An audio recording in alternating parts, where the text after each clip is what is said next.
New at 11 tonight, a disturbing story from the eastern part of the state.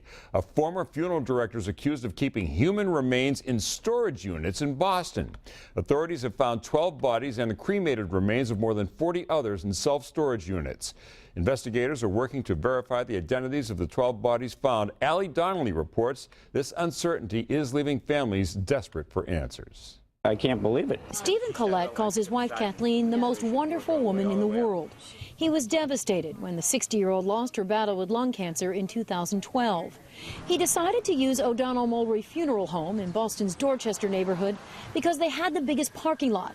And Kathleen was loved by so many, he knew her services would be crowded. I was happy with the way she looked. I was happy with the way the ceremony went. He seemed like a good guy, but I'm shocked about what happened. I really am. He is 55-year-old Joseph O'Donnell. The funeral home's former director was arrested in April on larceny charges.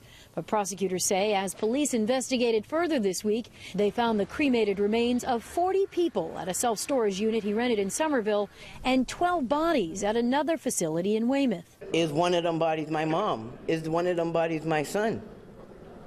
Who's to say? April Hopkins had O'Donnell cremate her mother, son, and granddaughter in recent years.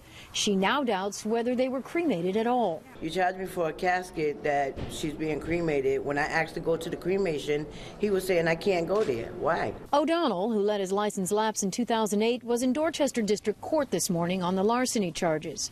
But his lawyer waived his right to appear, so he stayed out of view.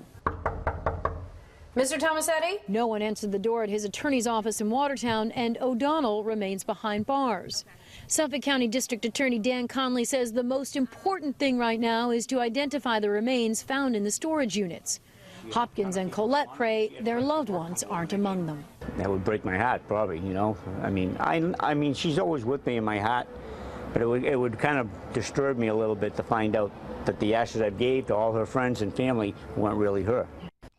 That was Allie Donnelly reporting. Joseph O'Donnell is due back in court on the larceny charges August 29th. There could be more charges filed.